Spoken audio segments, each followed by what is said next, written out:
الرحمن الرحيم نحمده ونصلي على رسوله الكريم أما بعد.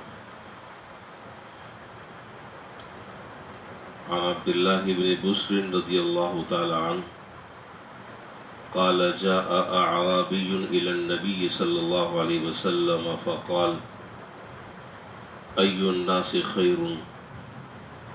فقال طوبى لمن طال عمره وحسن عمله. قال يا رسول الله أي الأعمال أفضل؟ قال أن تفارق الدنيا ولسانك رطبا من ذكر الله تعالى. حضرت عبداللہ بن بسر رضی اللہ تعالی عنہ سے یہ روایت مروی ہے. وہ فرماتے ہیں کہ ایک مرتبہ جناب نبی کریم صلی اللہ علیہ وسلم کی خدمت میں ایک اعرابی حاضر ہوئے. دیہات کے رہنے والے تھے، اور یہ جو دیہات کے رہنے والے جو لوگ آ کر حضور صلی اللہ علیہ وسلم سے مختلف مواقع پر سوالات کیا کرتے تھے، حضرات صحابہ فرماتے ہیں کہ ان کے سوالات سے ہمیں بڑا فائدہ پہنچتا تھا. اس کی وجہ ظاہر ہے کہ عام حضرات صحابہ کی حضور صلی اللہ علیہ وسلم سے ہمت بہت کم ہوتی تھی سوالات پوچھنے کی، چونکہ ادب کا غلبہ تھا اور ادب مانع تھا زیادہ سوالات کرنے سے. اس لیے پورے ذخیرہ احادیث میں اگر آپ غور کریں،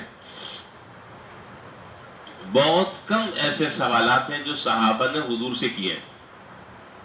بہت کم سوالات ہیں.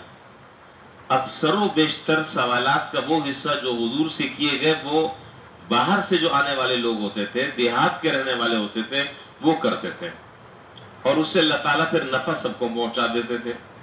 آپ اس کے جواب میں جو بات ارشاد فرماتے اس سے فائدہ ہر ایک کو ہو جاتا. تو صحابہ یہ کہتے تھے کہ ہمیں بہت زیادہ فائدہ جو باہر سے آنے والے دیہات کے رہنے والے جو لوگ ہوتے تھے وہ جو سوالات کرتے تھے اور آپ صلی اللہ علیہ وسلم ان کے جو جوابات ارشاد فرماتے تھے، ہمیں بڑا فائدہ ہو. تو یہاں جو صاحب آئے تھے انہوں نے حضور سے دو باتیں پوچھی، دو سوالات کیے، اور دونوں سوالات جو ہیں وہ بڑی اہمیت کے حامل ہیں. دیکھیے وہ سوالات کیا ہیں.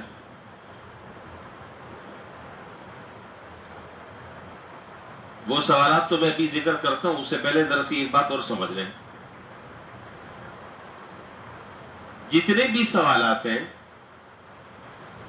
جو مختلف اعرابی اور باہر کے دیہات کے رہنے والے لوگوں نے حضور سے کیے،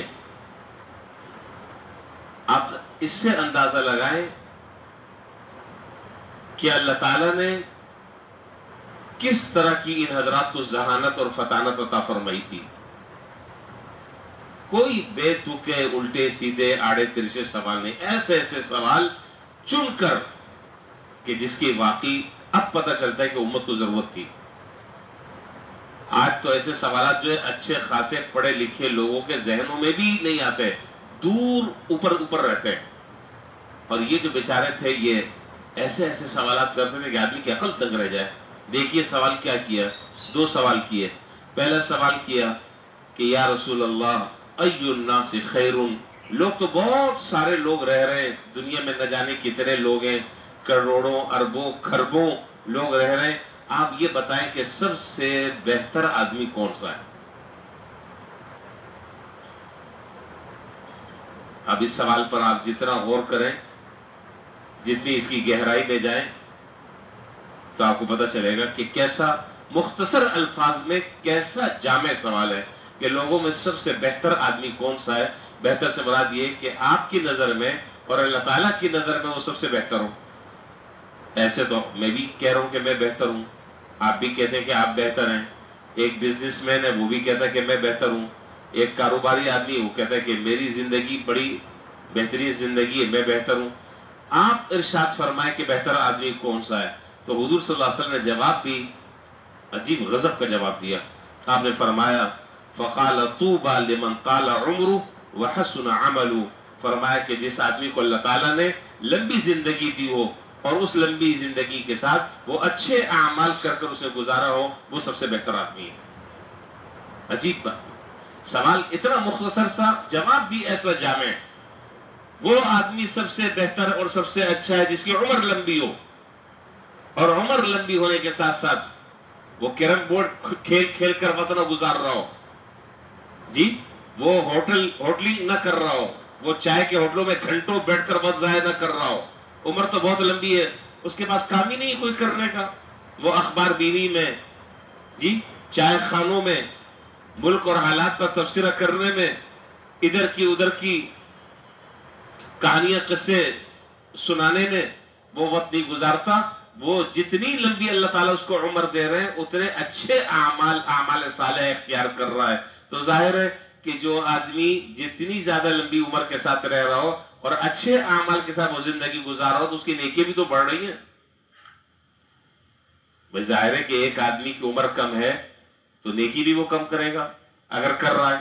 ایک آدمی کی عمر زیادہ ہے وہ نیکی بھی زیادہ کرے گا، نیکی زیادہ کر رہا ہے تو اس آدمی کا کیا ہی کہنا.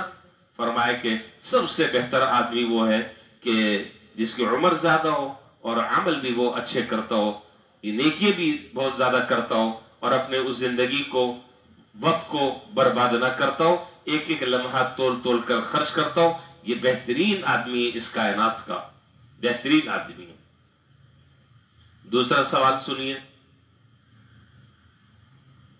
فرمایا آنے والے شخص نے کہ اللہ کے رسول یہ بتائے کہ ای الاعمال افضل. اعمال تو بہت سارے ہیں، بہت سارے اعمال ہیں، ان کی ایک لمبی فہرست ہے. مختصر سی بات یہ بتائیں کہ وہ عمل جو سب سے زیادہ افضل ہو اللہ اور اس کے رسول کی نظروں میں وہ کون سا ہے. اب ظاہر جواب تو ایک ہی ہوگا نا، بہت سارے جواب تو ہو نہیں سکتے، ایک جواب ہوگا. آپ نے فرمایا کہ تم دنیا کو خیر بات کہو، یعنی تم دنیا سے تمہاری روح اور جان نکل رہی ہو اس حال میں کہ تمہاری زبان اللہ کے ذکر سے تر رہے. تم دنیا سے چل چلاؤ کا وقت ہو اور تمہاری زبان پر اللہ کا ذکر ہو، یعنی تم کثرت سے اللہ تعالیٰ کا ذکر کرنے والے ہو اور اسی حال میں تمہیں موت آ جائے. اللہ ہمیں بھی ایسی موت عطا فرما دے. یہ ہے سب سے افضل عمل. اور یہ کب ہوگا؟ یہ کب ہوتا ہے؟ یہ اس وقت ہوتا ہے جب انسان چلتے پھرتے، اٹھتے بیٹھتے، آتے جاتے، سوتے جاگتے اللہ تعالیٰ کے ذکر کو اپنا معمول بنا لے. یہ اس وقت یہ کیفیت پیدا ہوتی ہے اور اس آدمی کا موت اور اس کا حسن خاتمہ ذکر پر ہوتا ہے. جو آدمی ہر وقت چلتے پھرتے اللہ تعالیٰ کے ذکر کو اپنا معمول اور مشغلہ بنا لے. ظاہر ہے جب اس کو مشغلہ بنا لیا، اس کو اپنا معمول بنا لیا، تو اب جب جان نکل رہی ہے تو نکلتے وقت بھی اس کی زبان پر اللہ کا ذکر ہے. فرمایا کہ یہ سب سے افضل عمل ہے. اس لیے اس کا بہترین طریقہ یہ ہے، بہت آسان سا طریقہ اس کا یہ ہے، نہ آپ کو چلہ کشی کرنے کی ضرورت ہے، نہ آپ کو بڑے بڑے مجاہدے کرنے کی ضرورت ہے. اس کا طریقہ یہ ہے کہ اس بات کی عادت ڈال لیں. شروع میں یہ عادت بتکلف عادت بنے گی، بعد میں مزاج بن جاتا ہے، بعد میں ایک طبیعت بن جاتی ہے، طبیعت ثانیہ بن جاتی ہے. وہ کیا کہ زبان جو ہے وہ چلتی رہے. ایک میں آپ کو بہت پہلے میں ہر دفعہ میں یہ مثالیں دیتا ہوں، لیکن بہرحال ہر دفعہ اس بات کا تکرار اور اس بات کا اعادہ اور اس کو ریپیٹ جو میں کرتا ہوں وہ اسی لیے کہ یہ ہمارے مزاج کا حصہ بن جائے. مثال کے طور پر اب یہ عصر کی نماز پڑھی آپ نے، اب نماز پڑھ کر اب سب اپنے اپنے گھروں پر جائیں گے. کوئی دکان میں جائے گا، کوئی چائے پینے جائے گا، کوئی کہیں جائے گا، سب جائیں گے، مسجد خالی ہو جائے گی. تو ایک صورت تو یہ ہے کہ آپ منہ بند کر کر چلے جائیں، ٹھیک. اور ایک طریقہ یہ ہے کہ جاتے ہوئے کوئی نہ کوئی اللہ تعالیٰ کا ذکر آپ کی زبان پر جاری رہے. تو کون سا طریقہ زیادہ بہتر ہے؟ اللہ تعالیٰ کا ذکر زبان سے آدمی کرتا ہوا چلا جائے، راستہ بھی طے ہو جائے گا، اعمال میں نیکی بھی جمع ہو جائیں گی اور انسان ہر وقت اللہ تعالیٰ کے ذکر کرنے والے لوگوں میں اس کا شمار بھی ہو جائے گا. بھئی جانا تو ہے، جا تو رہا آدمی، لیکن زبان چلاتے رہو. زبان چلانے سے راستہ تو آپ کا کوئی نہیں روک رہا، نیکیوں میں بھی اضافہ ہو رہا ہے. سبحان اللہ، الحمدللہ، اللہ اکبر، لا الہ الا اللہ، تیسرا کلمہ، چوتھا کلمہ، استغفار، درود شریف، جو بھی آپ کو ذکر آسان لگے آپ وہ کرتے رہے. اور اس بات کی عادت ڈالنی چاہیے کہ ہم ہم لوگ اصل میں منہ بند کر کر چلتے ہیں، یہ ہمارا مسئلہ ہے بہت بڑا. اور صرف وجہ کیا ہے؟ وجہ یہ ہے غفلت، لاپرواہی، اور کچھ نہیں. اللہ تعالی ہمیں کثرت سے ذکر کرنے والا بنا دے، اور کثرت سے ذکر کرنے کے اللہ تعالی ہمیں توفیق عطا فرمائے. جب کثرت سے ذکر کریں گے تو اس کا فائدہ کیا ہوگا؟ اس کا فائدہ یہ ہو کہ جب دنیا سے جانے کا وقت آئے گا تو انشاءاللہ زبان پر اللہ کا ذکر جاری رہے گا. اور اللہ کا ذکر مرتے وقت اگر کسی کو نصیب ہو جائے تو سمجھ رہے کہ اس کی دنیا بھی بن گئی اور آخرت بھی بن گئی. اللہ تعالیٰ ان گزارشات پر ہم سب کو عمل کرنے کی توفیق عطا فرمائے. وآخر دعوانا الحمدللہ رب العالمین.